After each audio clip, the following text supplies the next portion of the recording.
ओम युवा भारत हासी में आपका स्वागत है। चैनल को सब्सक्राइब कर बेल आइकन पर क्लिक करें। रोहित आहार विहार सेवी समीक्षकारी विषये स्वसप्तः दाता समः सत्यपरः क्षमावान् आप्तोपसेवी च भवत्यरोगः।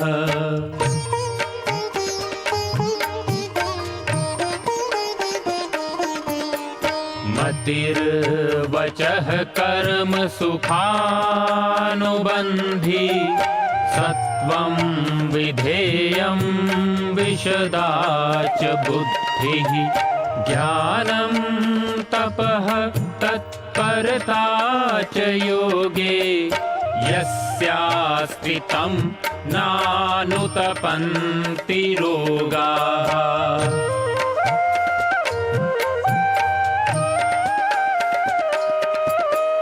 योगेन चित्तस्य पदेन वाचां मलं शरीरस्य च वैदिकेन योपाकरोतं प्रवरं मुनीनां पतञ्जलिं प्राञ्जलिरानतोऽस्मि पतञ्जलिं प्राञ्जलिरानतोऽस्मि पतञ्जलिं प्राञ्जलिरानतोऽस्मि।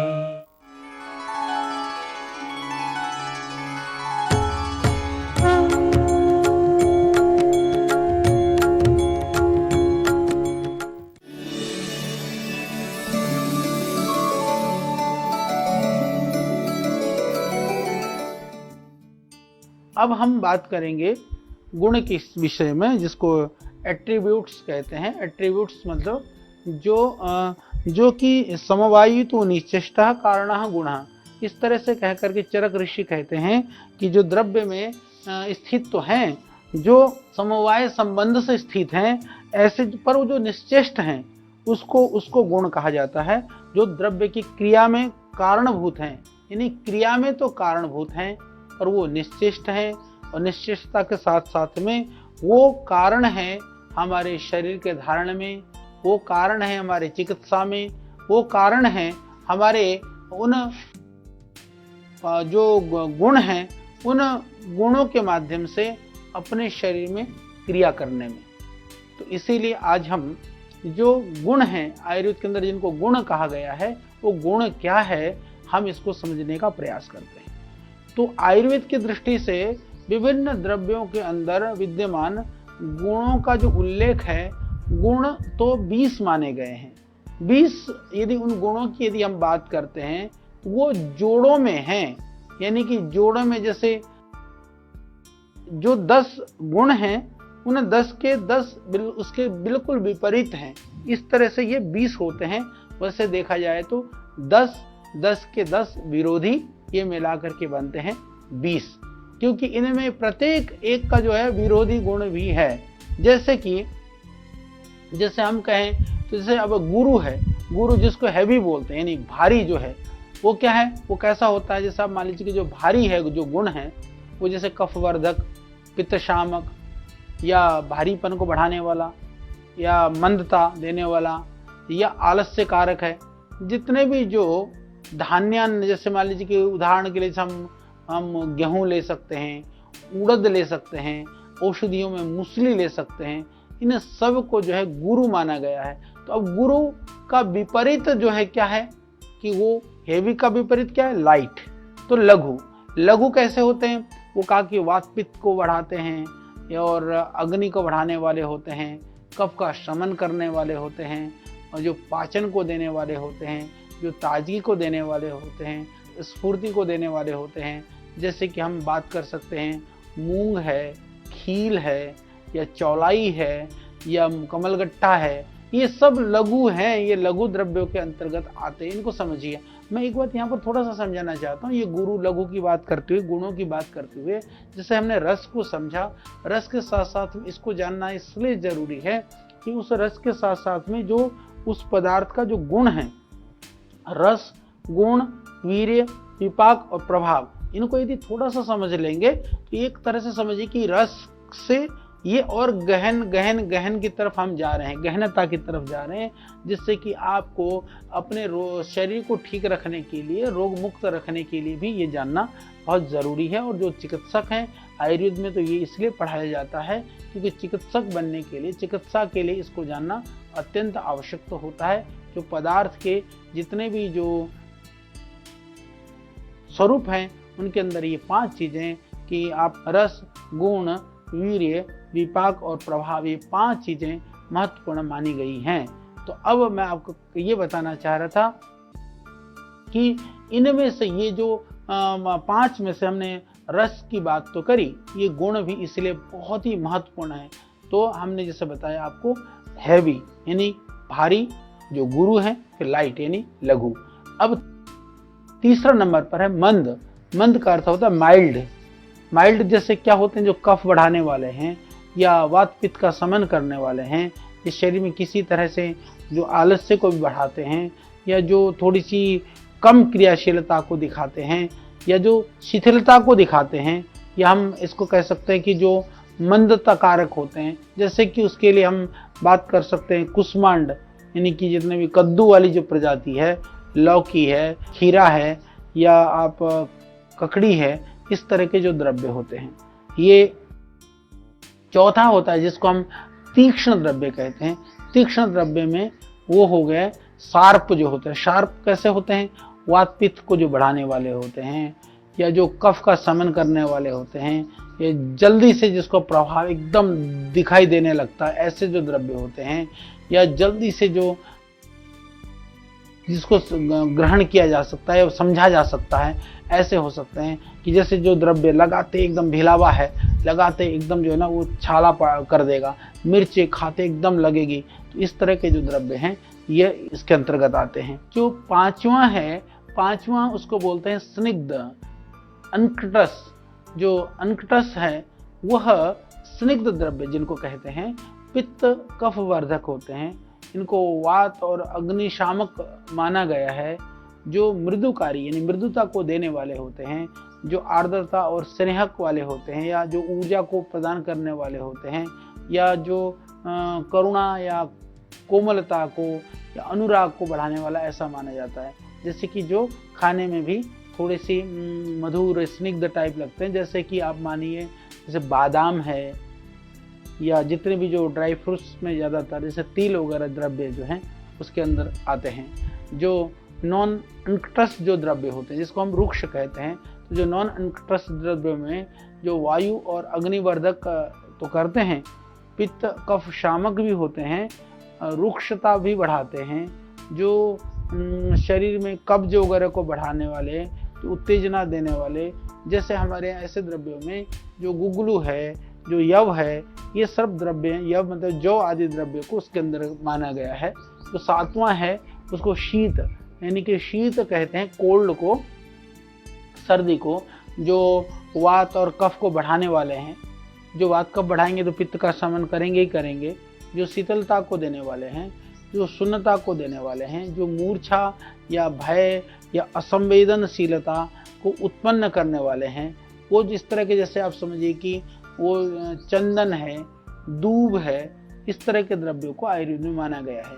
इसी तरह से जो 8वां है जिसको उष्ण यानी जो हॉट है, यानी जो पित्त को या अग्नि को बढ़ाते हैं, या जो समझिए कि जो वात कफ का शमन करते हैं, जो उष्णता के साथ साथ में पाचन या शोधक है, या जो सूजन को उत्पन्न करे या शोथ आदि को भी जो देने वाले हों, ऐसे जैसे चित्रक है या चव्य है या हिंग है, इस तरह की जो जड़ी बूटियां होती हैं। और जिसमें जो सुलक्षण जो द्रव्य है, 9 में माना जाता है सुलक्षण, जो 20 में गिना रहा हूँ, सुलक्षण हुआ है उसको स्मूथ द्रव्य, जैसे जो पित्त कफ को बढ़ाने वाले हैं, वायु और अग्नि का शमन करने वाले हैं, जो मृदुता वाले हों, जिसमें कि चिंता, अनुराग उत्पन्न करने वाले लक्षण हों या रुक्षता को कम करने वाले द्रव्य हों, जैसे कि हमारे यहाँ दूध आदि जो द्रव्य हैं उनको कहा जाता है।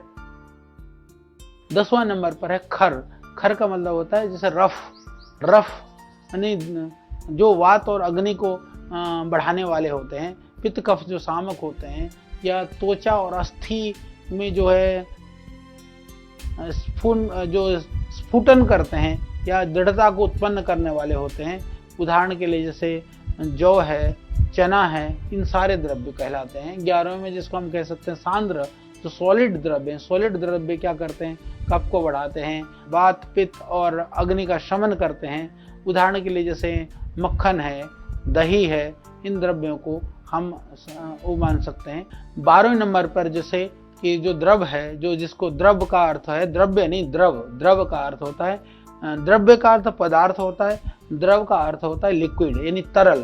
तो तरल द्रव्यों के अंदर में पित्त कफ वर्धक जो गुण होते हैं, वात और अग्नि का वो शामन एक तरह से करता है, लार है और करुणा है, स्थिरता है या घुलनशीलता है या द्रावणशील यानी कि घुलनशील है। जैसे कि जितने भी रस वाले हैं, फलों के रस हैं या मट्ठा है या इस तरह के जो द्रव्य हैं वो सब उसके अंतर्गत आते हैं। फिर 13वें नंबर पर आता है ये 20 है। 20 में जैसे मैंने बताया कि 10 के जोड़े हैं, एक परस्पर विरोधी इसमें ये गुणों के साथ मिलकर के 20 बनते हैं। जैसे मृदु है, मृदु की मैं बात करता हूँ, उसका विरुद्ध गुण क्या है? कठिन है। तो मृदु की यदि हम बात करें तो मृदु क्या होता है? वो कफ वर्धक होता है, वात और अग्नि का शमन करने वाला होता है, मृदुता वाला होता है, सुकुमारता, शिथिलता युक्त होता है या उसको कोमलता से युक्त होता है। ऐसे में यदि हम बात करें जैसे द्राक्षा है, बहुत सॉफ्ट सौम्य होता है, या घी है, ये सब द्रव्य उसके अंतर्गत आते हैं। 14 में जैसे मैंने बताया कठिन, जो हार्ड है, जो कठिन है, वो क्या करते हैं? वात और कफ को बढ़ाने का काम करते हैं, पित्त और अग्नि का शमन का काम करते हैं। वो कठोरता युक्त होते ही हैं, जिसमें बल की दृढ़ता होती है, जो स्वार्थ बुद्धि या संवेदनहीनताएं होती हैं, इस तरह को उत्पन्न करने वाले जो चीज़ें होती हैं, जैसे उसके लिए हम प्रवाल आदि के लिए उसको आयुर्वेद के अंदर उसका वर्णन किया गया है। 15 में जैसे 15 नंबर पर हम जैसे कहें कि इसको सूक्ष्म यानी फाइन, जो बहुत सूक्ष्म है, वो वात और पित्त का समन के साथ में वो अग्नि को भी वर्धन करते हैं, यानी वात पित्त को भी बढ़ाते हैं, अग्नि को भी बढ़ाते हैं। वात पित्त का ये सूक्ष्म वाले समन नहीं करते हैं, बढ़ाते हैं। कफ का शमन करते हैं और क्या करते हैं?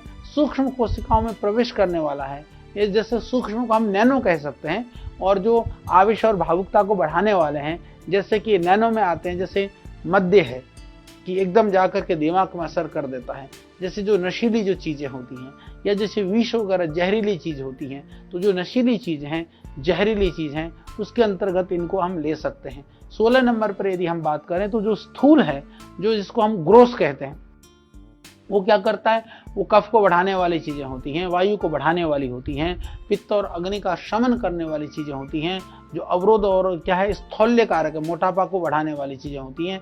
मोटापा कौन बढ़ाता है? जैसे लड्डू हैं या आटे वगैरह हैं या हलवा वगैरह है या मालपुए वगैरह हैं, इस तरह के जितने भी द्रव्य हैं वो उसके अंतर्गत आते हैं। 17 नंबर पे यदि मैं बात करूँ स्थिर, स्थिर मतलब जो स्टेबल हैं। स्टेबल क्या होता है? जो कफ का वर्धन करता है या वात पित्त का और अग्नि का जो समन करने वाले होते हैं, या जो स्थिरता को देने वाले होते हैं, या जो अवरुद्धता को देने वाले होते हैं, जिससे जो कब्ज वगैरह भी करने वाले होते हैं, या हमारी धारण करने की शक्ति को, निष्ठा शक्ति को उत्पन्न करने वाले होते हैं। ये सारे जितने भी जो रसायन द्रव्य हैं आयुर्वेद के अंदर वर्णित, तो जो रसायन है, चाहे वो आमल की है, चाहे वो हरित की है, चाहे वह निर्गुंडी है, इस तरह के जो बनने के बाद में जो द्रव्य बन जाते हैं, उन सबको इसके अंतर्गत माना गया है। फिर अनस्टेबल, जो अनस्टेबल द्रव्य हैं, जिनको आयुर्वेद के अंदर सर कहा जाता है, ये 18 है। 20 में से मैंने 18वां ये नंबर आपको बता रहा हूँ। सर जो अनस्टेबल हैं, जो वात और पित्त एवं अग्नि को बढ़ाते हैं, ये वायु को भी बढ़ाते हैं, ये पित्त को भी बढ़ाते हैं, अग्नि को भी बढ़ाते हैं, ये कफ का भी शमन करते हैं और शक्ति को गमन गने चलने की जो गमन शक्ति है, कंपन है, बेचैनी है, यानी कि जितने भी गति वाली जो चीजें हैं ना, जो चलायमान वाली जो चीजें हैं, या जैसे निष्ठा का विरोधी गुण अनिष्ठा है, इस तरह की चीजों को यानी उत्पन्न करते हैं। तो उदाहरण के लिए जैसे होते हैं ना जो अवतर्पण द्रव्य, जो जिससे इन सब चीज को निकाला जाता है, इस तरह का अवतर्पण का अर्थ है कि शरीर में से जो अनेक जो दोषों को निकालने वाले जो द्रव्य होते हैं वो इसके अंतर्गत आते हैं। और 19 नंबर पर विशद, जो स्लिमी द्रव्य हैं, नॉन स्लिमी को हम बोलते हैं विशद। विशद के अंतर्गत जो वात पित्त और अग्नि को वर्धन करने वाले जो द्रव्य होते हैं, कफ के समन करने वाले द्रव्य होते हैं, जो चीजों को अलग अलग करके या ध्यान का अपकर्षण करते हैं, जो उस तरह के द्रव्य हैं। उदाहरण के लिए से नीम है या क्षार है, इस तरह के जो द्रव्य हैं उसके अंतर्गत आते हैं। 20वां नंबर है पिच्छिल, जिसको स्लिमी कहते हैं। स्लिमी यानी कि कफ वर्धक उसको माना गया है, वात पित्त और अग्निशामक है, जो संधान कारक है, अस्वच्छता अस्पष्टता का कारक है। उदाहरण में जैसे लिशोड़ा वगैरह, निर्यास वगैरह, जो गोंद वगैरह निकलते हैं, जो जैसे होते हैं ना जिसमें चिपचिपाहट वगैरह होती है, इस तरह से। तो इसको आप समझिए कि गुण, रस, गुण, वीर्य, विपाक और प्रभाव की बात इसलिए जानना जरूरी है क्योंकि ये आयुर्वेद की दृष्टि से, चिकित्सा की दृष्टि से या आपको निरोग रहने की दृष्टि से बहुत ही महत्वपूर्ण है। और जहाँ तक गुणों की बात है, मैं आपको ये बता देना चाहता हूँ कि ये जो गुण द्रव्य है भौतिक दृष्टि से नहीं, ये औषधीय दृष्टि से इनको समझना बहुत जरूरी है। यानी कि भौतिक दृष्टि से तो गुणों का एकदम पता नहीं चलता है, पर औषधीय दृष्टि से बहुत महत्वपूर्ण है। जैसे कि अलग अलग द्रव्यों को सेवन करने के बाद में जो शरीर में प्रभाव पड़ता है, इसके आधार पर ही इन गुणों का निश्चय किया जाता है। जैसे कोई पदार्थ हाथ में उठाने पर भारी या गुरु लगता है, तो उसके आधार पर हम उसको गुरु नहीं कहते हैं, परंतु गुरुत्व है कि पचने में जो समय लगाता है उसको हम गुरु कहते हैं। या जो लघुत्व है कि जो पचने में कम समय लगता है उसको लघु कहते हैं। इसी पदार्थ से जो देर से पचते हैं वो गुरु हो गए, शीघ्र पचने वाले लघु हो गए। इसी तरह से जैसे राई है, स्पर्श में वो शीतल लगती है, पर यदि उसको गुण की दृष्टि से देखें तो वो उष्ण है। तो इसीलिए क्योंकि पदार्थ में जो स्वाभाविक रूप से जो रस है, उस रस का एक और सूक्ष्मता से ज्ञान के लिए गुण को जानना बहुत जरूरी होता है। तो इन द्रव्यों का गुण ये ध्यान रख लीजिए कि हम सब के पीछे हमारे जो पंच महाभूत हैं वो प्रमुख होते हैं। पंच महाभूतों के आधार पर ही वो द्रव्यों का जो भी रस, गुण, वीर्य, विपाक और पाक होता है उसके आधार पर ही होता है। तो यहाँ पर गुण की यदि हम बात करें तो जिस द्रव्य में पृथ्वी महाभूत की प्रधानता होती है वो गुरु गुण वाला होता है, जबकि जिस द्रव्य में आकाश महाभूत की प्रधानता होती है वह भी हम लघु गुण वाले मानते हैं। यानी कि पहले भी बता चुके हैं कि हम द्रव्यों में विद्यमान रस और गुण के आधार पर उसका शरीर पर क्या कर्म होता है, क्या प्रभाव होता है, ये हम इसको अनुमान लगाते हैं। और केवल रस के आधार पर द्रव्य का गुणों का पूर्णतः अनुमान नहीं लगाया जा सकता है। अब हम बात करते हैं वीर्य की, यानी वीर्य मतलब पोटेंसी, रस, गुण, वीर्य। तो किसी भी औषधि में अनेक प्रकार के जो गुण होते हैं, उन गुणों में जो सबसे अधिक शक्तिशाली और सक्रिय होता है उसको यानी रोग के उपचार की दृष्टि से उसको मुख्य सहायक मानते हैं, इसीलिए वह वीर्य कहलाता है। क्रिय ये नशा क्रिया, यानी कि वीर्य रस से अधिक शक्तिशाली है, अतः यह रस के प्रभाव को गौण या अप्रधान कर देता है। इसीलिए हम कह सकते हैं कि वीर्य के आधार पर ही औषध द्रव्यों को मुख्यतः हम दो भागों में बांटते हैं। आयुर्वेद की दृष्टि से हम कहते हैं यह उष्ण वीर्य का है या ये शीत वीर्य का है। इसके लोक व्यवहार में यदि हम कहते हैं ना ये तासीर, इसकी तासीर गर्म है, इसकी ठंडी है, वस्तुतः यही वीर्य है। यह रोगी की प्रकृति के अनुसार फिर हम चयन करते हैं उष्ण वीर्य की औषधि देनी है इसको या शीत वीर्य की औषधि देनी है। इस प्रकार वीर्य के कारण ये औषधि द्रव्य रोगों को नाश करते हैं और स्वास्थ्य को बना करके रखते हैं। तो गुण आपका होगा रस, गुण और वीर्य। तीसरा है विपाक। जो विपाक का अर्थ होता है पोस्ट जो डाइजेस्टिव जो इफेक्ट है, यानी जठराग्नि के संयोग से द्रव्यों का जो पाचन के समय में जो अन्य रस उत्पन्न करता है, यानी कि बाहर के रस के अलावा भी जो पाचन के समय जो दूसरा रस बनता है उसे विपाक कहते हैं।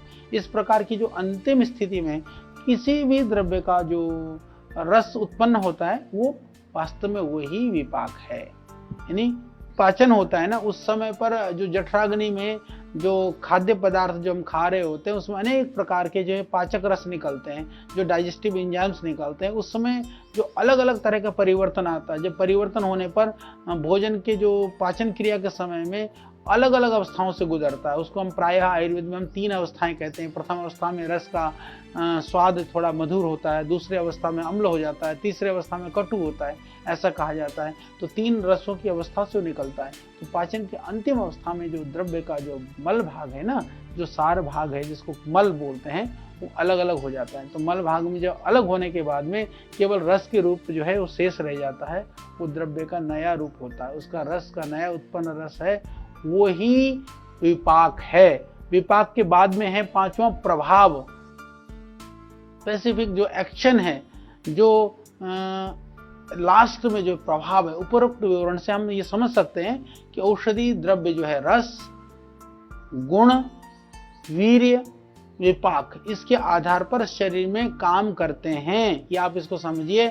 इसलिए हमने इस विषय को, हालांकि ये चिकित्सा का विषय ज्यादा है पर आपको जानना बहुत जरूरी है, इसलिए हमने इसको बताने का प्रयास किया। इस रस आदि जो द्रव्य में कुछ शरीर में किसी भी अनुरूप कार्य नहीं करते, यानी कि शरीर पर अलग अलग प्रकार की क्रियाएं होती है जिससे रोग विशेष शांत होता है या बढ़ता है, या किस तत्व के आधार पर ये क्रिया होती है, यह सब तत्वों का ही प्रभाव है। यानी कि हम यदि दूसरे शब्दों में कहें, यदि आपको थोड़ा समझाने की दृष्टि से कहें, कि आप इसको समझिए कि जो द्रव्यों में रस होता है या वीर्य है या विपाक है, ये समान होने पर भी कभी कभी जो है ना अलग अलग काम करते हैं, तो वही प्रभाव है। यानी कई चीजें तो समान है परंतु लास्ट में देखते हैं तो काम जो है वो अलग तरह का करता है, यानी अलग तरह का वो जो है गुण दिखाता है, अलग तरह का कार्य दिखाता है, उसको हम प्रभाव कहते हैं। तो हम इसको, क्योंकि सबसे पहले हमें जानना जरूरी है पदार्थ के रस को। जैसे मैंने बताया आपको, जो रस है, हम रस जिसको हम टेस्ट कहते हैं, जिसको हम एक तरह से जो स्थूल रूप से जो द्रव्य की एक तरह से हम पहचान करते हैं, खाते समय, स्वाद लेते समय एकदम पता चलता है, ये सबको पता चलता है। इतना तो हम सीख लें, फिर उसके बाद उसके जो गुण हैं या उसका जो वीर्य है और जो विपाक है, प्रभाव है, ये थोड़ा सा हम ध्यान देंगे तो ये भी पता चलने लगता है। ये अमुक गर्म है, अमुक ठंडा है, अमुक खा करके पेट में जलन हो गया, अमुक खाने से सूजन बढ़ी, अमुक खाने से सूजन उतरी, या अमुक खाने से एकदम पेट में भारीपन हो गया, अमुक खाने से जो है ये तो मल निकल गया। ये जितनी भी बाद की क्रियाएं हैं, यानी कि जो स्वाद के बाद की जितनी क्रियाएं हैं, ये 5 भागों में इसलिए ऋषियों ने वर्णन किया। इसको आप समझिए। हमारी परंपराओं में हालांकि ये चीज़ें प्रचलन में थोड़ी बहुत तो हैं कि ये खाने से ये तो भाई पेट में भारी कर देता है, अरे भाई इसको खाने से तो ये तो जो है ना, ये तो बिल्कुल ये तो गर्मी कर देगा, ये तो ठंडा कर देगा, ये तो खा करके एकदम कमजोरी सी लगती है, इसको खाने के बाद तो एकदम नींद से आ जाती है। यही है सब रस, गुण, आपका वीर्य, विपाक और ये सब प्रभाव। ये अलग अलग स्थिति में हम अलग अलग तरह से बोलते हैं, करते हैं, महसूस करते हैं। इसको समग्र रूप से एक जगह पर समझाने का हमने प्रयास किया है। तो आप इसको जान करके अपने आहार का चयन करिए, रसों का चयन करिए और शरीर को ठीक रखिए। तो आयुर्वेद के विविध विज्ञानों के साथ, रहस्यों के साथ में और बाकी जानकारियों के साथ में हम आपके बीच में पुनः उपस्थित होंगे। तब तक के लिए आप हमको दीजिए विदा। ओम। ऋषियों के ज्ञान से लेकर प्रकृति के वरदान तक, आयु के विज्ञान से लेकर आयुर्वेद के सिद्धांत तक, प्राचीन चिकित्सा पद्धति के हर पहलू का प्रासंगिक विवेचन। ऋषिकल श्रद्धेय आचार्य बालकृष्ण जी द्वारा सरल भाषा में स्वरचित सृजन, हिंदी, अंग्रेजी सहित विश्व के 70 से अधिक भाषाओं में लाखों की संख्या में प्रकाशित बेस्ट सेलर अद्वितीय ग्रंथ आयुर्वेद सिद्धांत।